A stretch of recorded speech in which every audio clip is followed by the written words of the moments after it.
coming from Slovenia, and I'm interested in the part of disbursement of funds.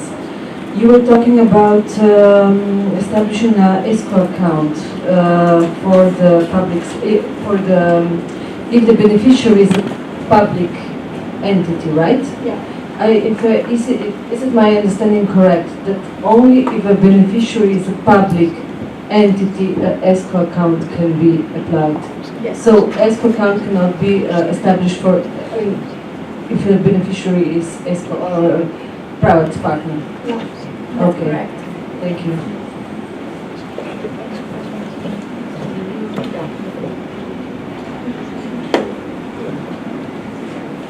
Shall we just create the panel? Maybe.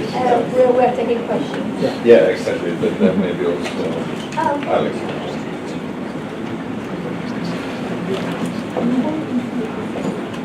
I think we can merge the question and answer from your presentation with the general panel question and answer. As we were, thank you. So Alex, if you want to, you need to do it. Okay.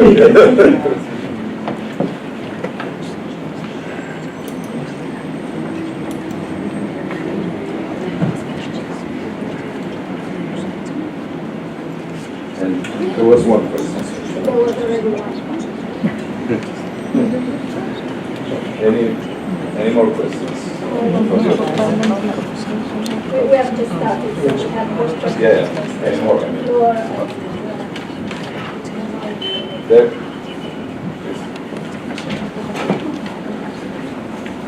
A few comments and then questions. Thank you for the very good presentations, and for those who are not involved in doing the revenue generating operations calculations, what was presented is actually a very, very simplified version of what in reality it's much more complex. So using flat rate is, for PPP projects in particular, practically the only practical options. Doing the calculation, funding calculations right, if you do not apply flat rate, not only is much more complicated, but later on creates a lot of constraints on the private partner, on the tariff policy, on everything, on the way the project is managed and financed in the future for the next years.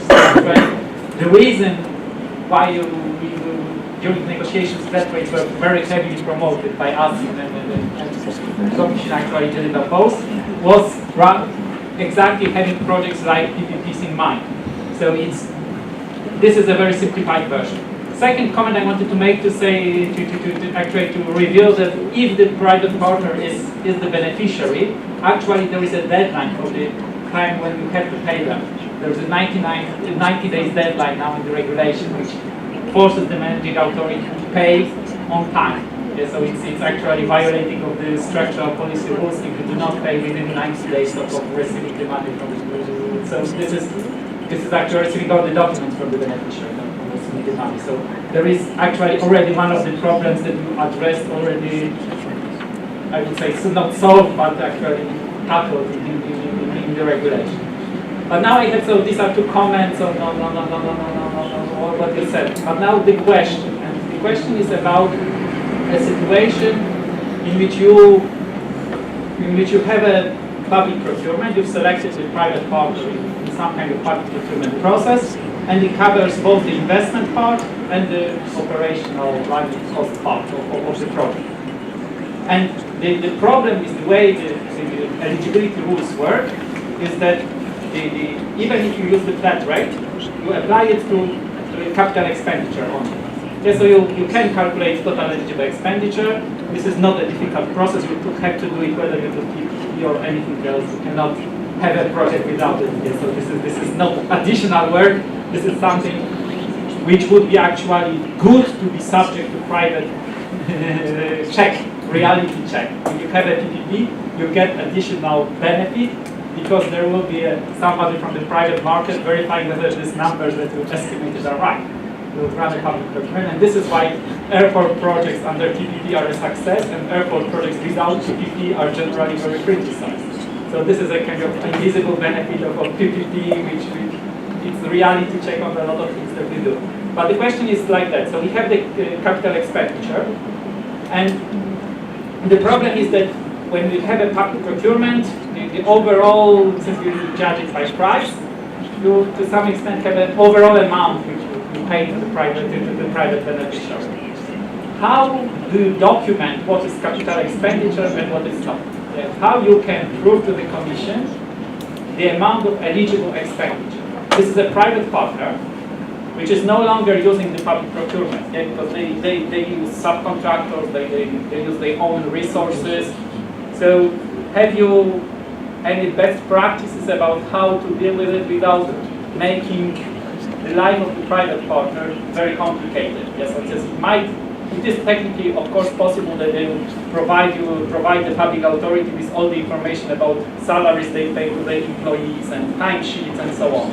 But this would be overkill, and it would be very, again, subject to challenge by various auditors and so on. It might not be attractive. So do you have some other ideas about how to document the capital expenditure? Because we need to do it to get the European funds. If you haven't thought about it, we can discuss later, but this would be actually good if this kind of discussion and this kind of good practice is included in the future version of the guide. Yeah. Well, actually, what we can say is for this programming period is based on what the regulation says, and basically for blended projects, in order not to, make them more difficult than traditionally procured projects, the reporting obligation for the private partner are exactly the same as every other beneficiary of EU grants in traditionally procured projects.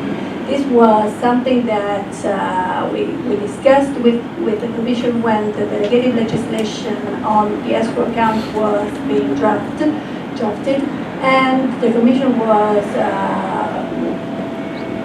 clearly taking care of this, of not giving additional burdens to private sector beneficiaries of PPP. So what the delegated legislation does is to recall the general regulation about the reporting obligation of the beneficiary. So, but I also understand this is a question that has been already put to the Commission, and they are looking at a suitable reply to that question. So I can't speak on behalf of the Commission, but I know that they are aware of this and that they are also looking at it at the moment.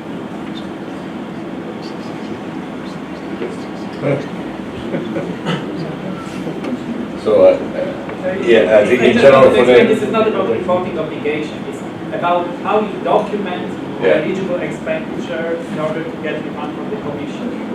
Yeah. In normal public procurement, this is not difficult.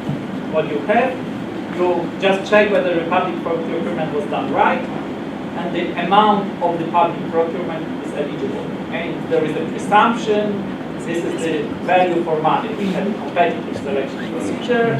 It's like simplified cost. But this is done at the level of the selection of the beneficiary. Yeah? So we have the total value of the here we have capital expenditure, which was not subject to public procurement itself. Yeah? It's not, this is done, the costs are borne, the costs come from the work done by the beneficiary themselves. So they might have some invoices about, they might have some subcontractors doing the works. So they have a lot of documents proving what is the real cost of the capital expenditure, but they would probably have some book value as the result, which will be recorded in the books and so on.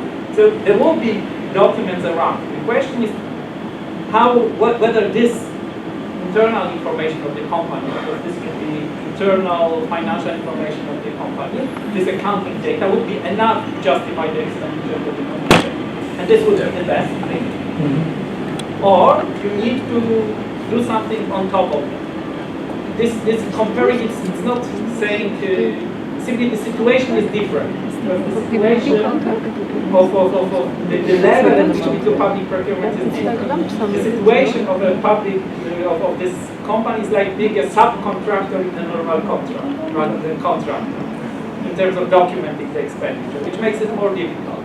So I hope that the Commission would actually consult with you before sending our answers to us, So this is for those from the Commission who are here, to make sure that this is not against the market practice, that it doesn't create additional burden on the parties. This doesn't discourage beneficiaries from doing this type of process, because they might be afraid that they need, for example, to provide the Commission and the managing authority with all the specific timesheets about every person they hire, and actually account them for every bonus they receive, and then check whether they were not on holidays, and so on and so on. So finding a way which proves the amount of expenditure the correct way, but without requiring additional bureaucratic work, or with something reasonable, is very important in the discussion. No, just to answer, all these activities, I mean, in general, just as an activity, but specifically these knowledge sharing activities are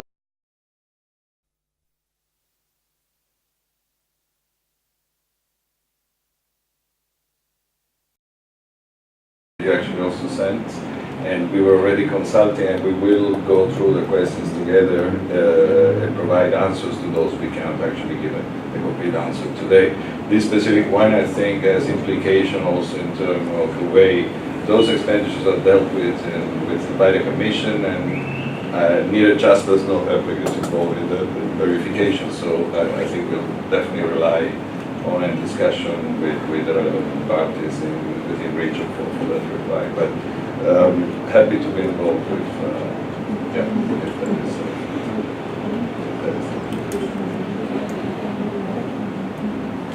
any,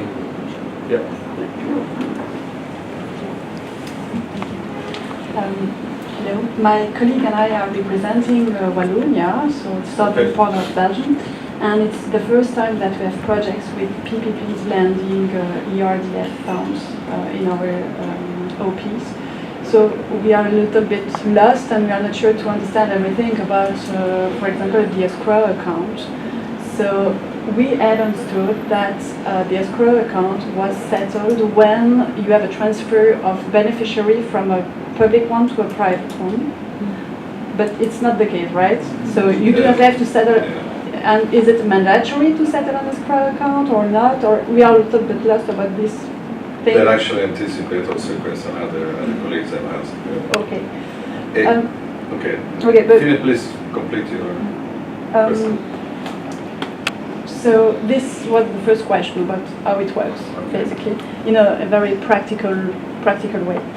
And the other one is more also about one of our case. We have a project which is the rehabilitation of an area with public procurement. So the private has to build up housing and will sell the housing, but he has to build up all the roads and schools and all investments necessary for this area. And this part is concerned by an ERDF fundings, and so it's not generating any revenue, but the selling of the housing is generating revenue. So we do not know how to deal with that. Do we have to consider the whole PPP for revenues or not in the case of the RDF? Is it clear?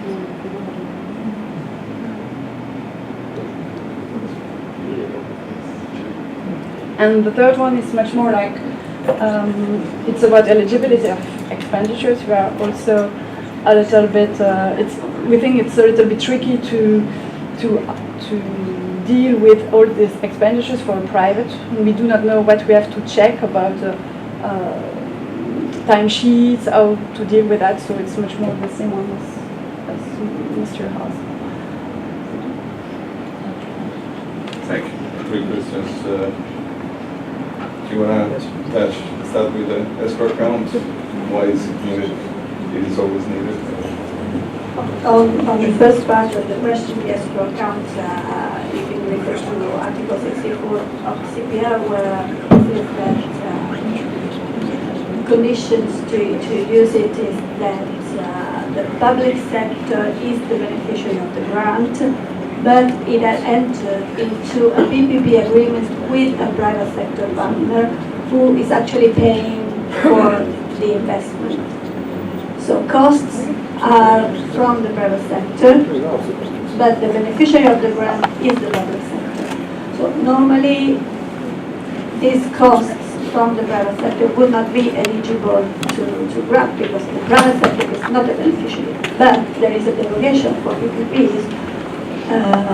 So when the private partner is a private partner in a PPP contract and the public sector is the beneficiary of the grant, the public sector can claim the private sector expenditure as it was an expenditure from itself. So funds drawn from the mission based on this expenditure will go, if this is the option, into an escrow account. But the escrow account should be set up in the name of the public beneficiary. Based on the regulation, we cannot say that there is an obligation to use the escrow account. It's a possibility. So it's not a mandatory. Well, yes, the regulation does not say shall use or must use. It says the funds will go into an escrow account set up in the name of the beneficiary. So we don't think it's an obligation. So you can use the escrow account if you want to make payments over time. But it doesn't mean that you have to use it or that you're not allowed to use the funds upfront to make the account. I just think that the key thing to understand about the escrow account is the amount that flows into it is determined by the capex project. It's not determined by the availability fee or what the escrow account is going to be paid. Okay.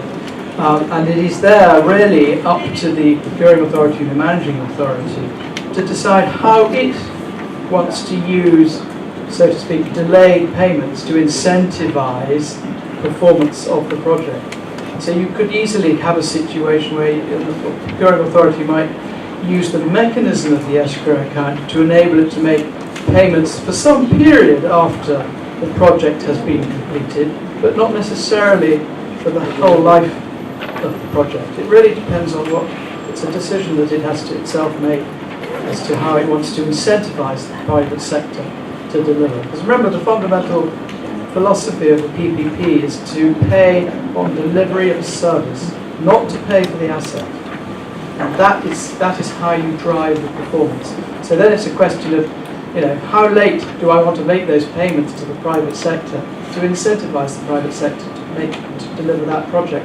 But generally speaking, you would like to, in a sense, make the private sector worry until at least the first major maintenance of the asset is required, so that they're incentivized to build the project properly, because they will have to pay for its first major maintenance when it comes up. If you paid the private sector everything by then, they won't have that incentive. So it's up to you to use the escrow account as you think, as a procuring authority really thinks it wants to drive that behaviour.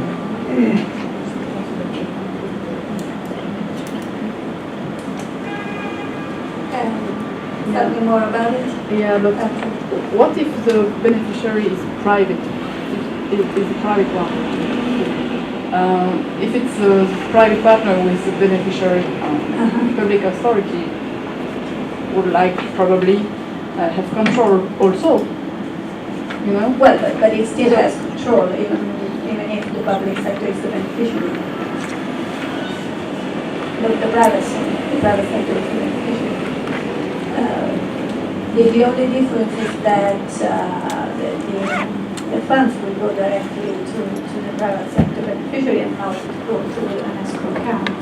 But still, the managing authority will have to verify and check the compliance of the expenditure, the eligibility rules, and then put together all the documentation and the reporting documents to send to the payment authority and certifying authority of the program, who will put together the payment claims for the entire program and then send it to the commission. So it's not the case where the public authority is losing control over the use of the grant. It's just a different choice of you know, making a payment. Maybe if you want to go back to the second, I said the third point, where we'll try, I mean, this was a question that was sent on what are actually the proving document that needs to be collected. Once we have the agreed answer with the commission, we'll circulate it to everybody in a form adequately. But you were asking something about the potential case? Yeah, it was our special case of public procurement on a big area, and then it's our case of public procurement of PPP on a big area. Yeah. So to build up a whole area, and then you have a ERDF grant on a special part of this. Okay. Just the public, the roads, schools, this part. Infrastructure. Yeah, public. And so we are asking how to, which revenue we have to take into account.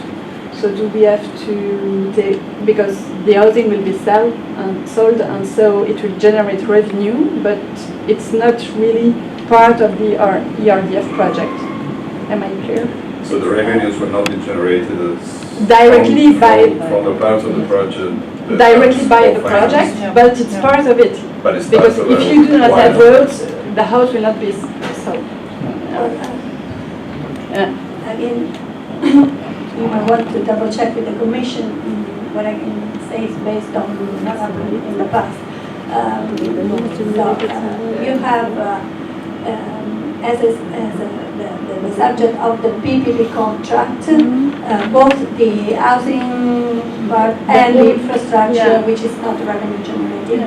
But this doesn't mean that the same subject should be the subject of the grant application. Okay. So you can kind of unbundle the two things for the grant application and only apply for the grant for the non-revenue generating part. And leave the housing project aside. So your project is non-revenue generating in this case, so you just speak the calculation, but Check with the just commission. double check with the commission. It deals with the definition of project. Price, you actually consult also with the relevant desk officers you're normally dealing with. If this is a major project. No, it's not. No. It's not a major project. Don't think, no, it's not. Okay. Okay. While the microphone goes back to Chris, just to say, this is the feedback form what you received that I mentioned earlier on. So that's the way we collect your feedback on what you experienced today, but also the ideas for future activities, follow-ups, or areas where you would like to see further activities like this one. So please leave it with my colleague, Kostas, before you leave, or if you will take it. I wanted to try to help my Wallonia colleagues on the revenue generating operations in this particular case. It depends how you define it. And so it is impossible to say without practical. If this is a part of a project, okay, you define it as part of a project, then this pro rata allocation eligible and ineligible part would apply. Yeah, so that you have to take into account proportional certain part of the revenue, net revenue. So maybe these revenues are not enough to cover operating costs, so maybe they are just small enough to matter. But if they are big enough, then on the other hand, if you define it as different project, what is a project, what is not, it's not a clear-cut case. So if you define it as a separate project, which is in the same area, part of the bigger program, but a separate project, then technically you are completely safe. Traditionally, the Commission was very giving a lot of flexibility to member states to define what is a project and what is a part of project or a stage of project and so on. So if you want to be really certain that the way it was suggested, yes, ask the Commission.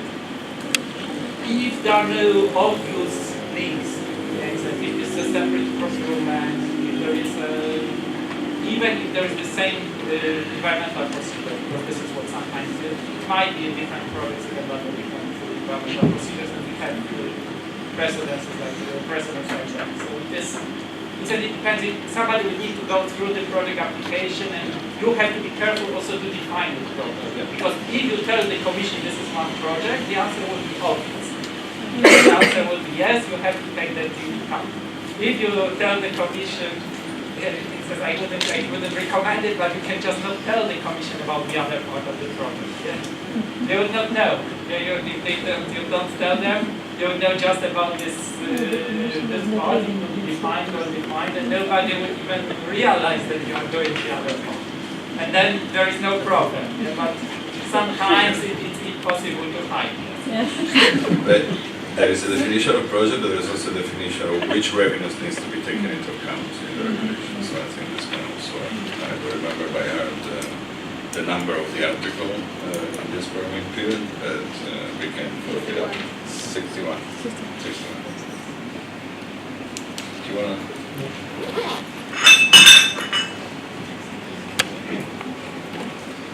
My name's Alan O'Brien. I'm with Jaspers, and I am out in Bucharest. And I think a lot of what was presented today rings very true, particularly the point that was probably mentioned not enough times, even though it was mentioned a lot, which is it has to be a good project. And we work a lot now with the ministries in Romania, and a lot of colleagues from the Ministry of European Funds are here. And during the last period, 2007-2013, we reviewed a lot of intermodal terminal projects. And if you're not aware, intermodal terminals they're basically business infrastructure, where you have these big platforms that transfer freight from railway onto road, and sometimes railway to sea, and they're commercial operations. But they are expensive infrastructure, and the industry doesn't always actually deliver these using its own finances. But they are very important because they're a way of actually getting freight onto the railway, therefore supporting the improvement of the railway network. We found continuously that these projects, which were prepared by the public sector, were very much over-designed and didn't really connect very well with the market, and had price tags of anywhere from 40 to 60 million euro. When you actually looked at the industry and looked at how the market developed them privately, you found that they were always in the region of 10 to 20 million euro for these facilities. So really what we were trying to do here was trying to see, well, what do we need to do to actually deliver this infrastructure? Because at the moment in Romania, there's only 3 of these terminals. One is of any decent size, and the other 2 are very, very small. It needs a multiple of that. So really what we tried to do was we tried to look at a way of taking a publicly delivered project and actually beating it into a PPP project to try to get some market involvement in this. Now the challenges in Romania are quite challenging. And I see there when you talk about stage 1, it's about identifying the project, informing the project, and looking at the questions that will be asked later on. And we actually went into this process, and we discussed with the Ministry of Finance, who are also here, with EPEC, gave us some very good assistance, and with our own Jasper's colleague Alex here from Vienna. And over the past 6 to 9 months, we've looked at a model of doing this. And really the challenges here are, firstly, the existing PPP laws are relatively weak. But as we've heard today, that's not necessarily a complete barrier. There's a situation where private investors see this investment, any PPP type investment in Romania, as being very high risk, and they're really not attracted to it very much. So they need to have very good conditions to be attracted to that. There's also an issue with capacity in the public institutions, particularly at the local level, who would very likely be the procurement authority for these. So we looked at a number of different procurement models. We considered state aid and how we actually bring state aid, because we did not want these facilities to be subject to notification, because that would actually add to the complexity of it. We knew that these facilities should cost less than 20 million euro, which allows them to be defined as local infrastructure, which exempts us from state aid. But when you have a facility of less than 20 million euro, how do you then manage the cost of preparing a concession or a PPP agreement? And we had a number of discussions on this. And something that would actually share risk in an appropriate way. We wanted the private sector to have some risk in these projects. If they didn't have risk, then we saw that these facilities would be built simply for the construction contract, and there'd be no consideration of the operational stage. And we looked at a number of, I think 6 or 7 different procurement models together, and we chewed these over a number of months and look at them in different ways. And we end up coming up with a model which we felt actually gave us what we wanted in terms of private sector involvement in a PPP type operation, but actually gave us a relatively simple model that wasn't difficult, wasn't overly difficult to actually implement. And what we actually did was we split the project down. We split the intermodal terminal project down into the basic civil infrastructure, so the railway tracks, the concrete platform, and the water, power, and sewage networks, and the comms networks.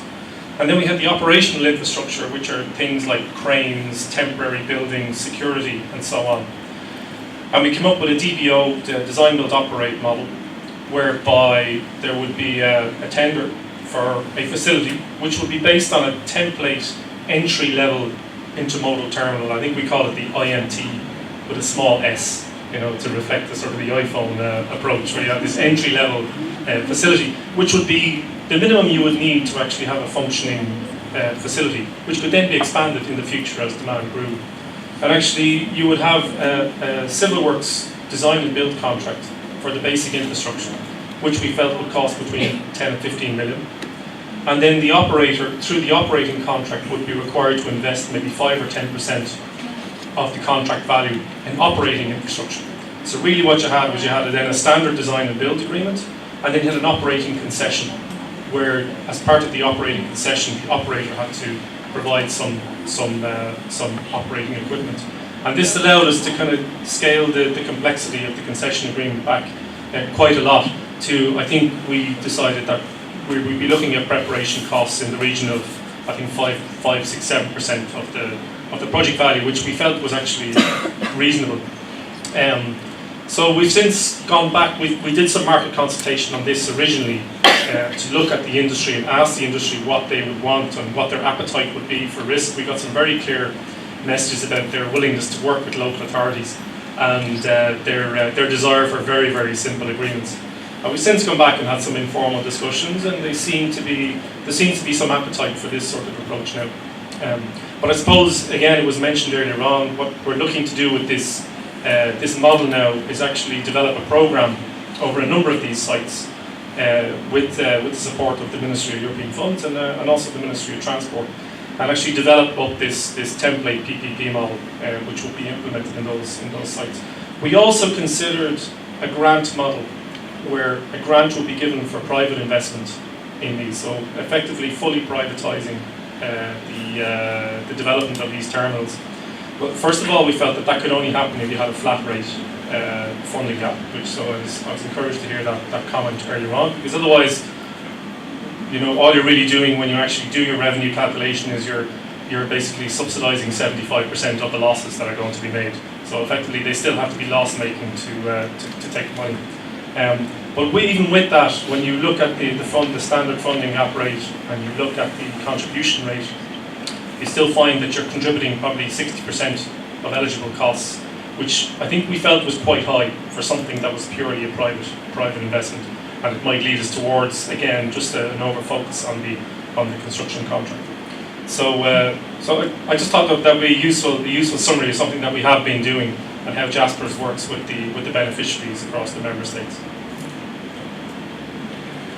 Thank you, Alan. I think once this is also finalized, it's something we can also somehow find a way to disseminate as a case. I think would be useful for other countries to also look into it. You told me that you already trying to apply the same approach in other countries as well. So I guess this is something. You mentioned something about state aid. I think, okay, I don't know the detail of your case, but I think in general that's another complicating factor we didn't really touch extensively in this presentation, because it's an entirely extra area where I think you need to pay particular attention, because state aid will be linked to the requirements in the legislation, which are divided by sectors or type of operations.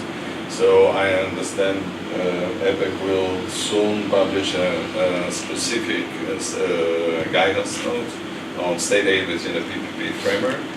If you will have, we received some questions on state aid and the combination. Just to say, state aid and the flat rates and all the, I mean, this needs to be balanced amount. So we don't take the assumption that by using the flat rate then state aid issues are fully taken into consideration, because the logic, as far as we understand, is that both have to apply. So the lowest funding level needs to be taken to comply with state aid rules. Any more questions to our speakers? Jonathan was still with us. Okay. You managed to steer your attention to this direction. Okay, great. If there are no more questions, I mean, very quick message in closing. If you would have still questions on this topic, on the guidance, please feel free to send it to us. As said, we'll try to compile a reply written somehow in some form. Reply to those questions and circulate it as soon as it's available, or eventually start extracting those where we can actually answer quickly. I think this is just like a first meeting of the site. We felt it was useful to, now that the guidance is available and now that we are basically here and ready to work together to support you, it's good that we start that discussion that PPP is an option that can be considered when relevant, when feasible. You see that it's not straightforward, maybe a bit more complicated, don't you think? It's not a panacea, and for sure in many cases it might end up being more expensive, so the consideration is to be than a normal procurement process.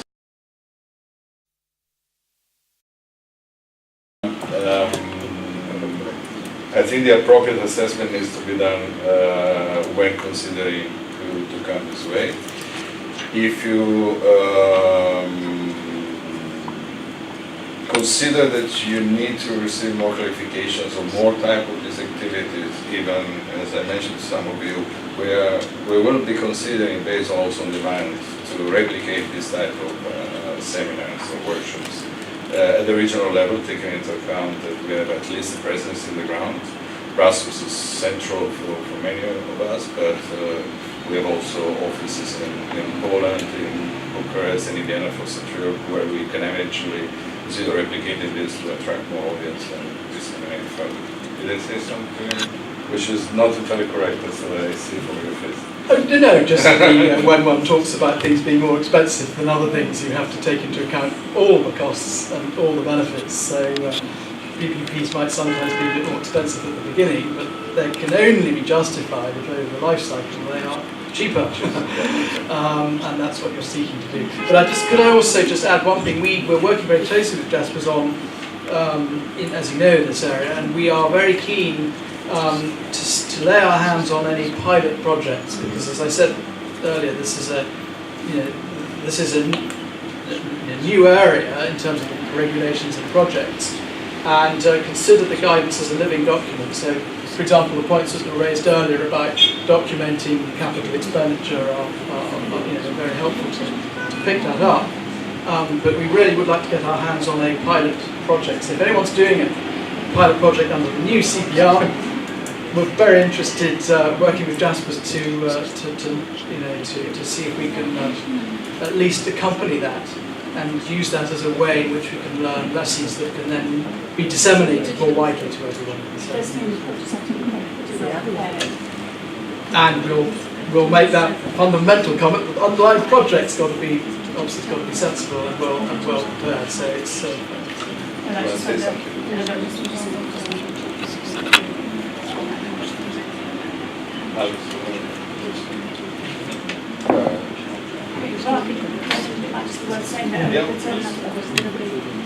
We've been obviously focusing on blended projects, which EPEC will work with Jaspers, through Jaspers on blended projects. But EPEC has a wider remit for PPP advisory on non-blended projects, and just to make that clear, because there's advisory available on PPPs generally, but on blended projects through Jaspers. Please allow me also to make a final statement. What should I say? You may find PPPs complex and burdensome, especially blending. But even if you find it burdensome today, and if there would be other options to maximize the absorption of grants, it would serve you very, very well in the medium term, because this sort of regulation of how the EU will provide grants to the region will not stay this way forever. There will be more commercial attitude to financing of infrastructure in the medium term. There will be more revolving funds. There will be less plain vanilla grants in the next programming period, I presume. And I think it's very wise and clever to start preparing this new era, or potentially new era today, and gain experience and test and establish a know-how base which will serve you very well in the medium term. Okay, so I think with this we can close the day.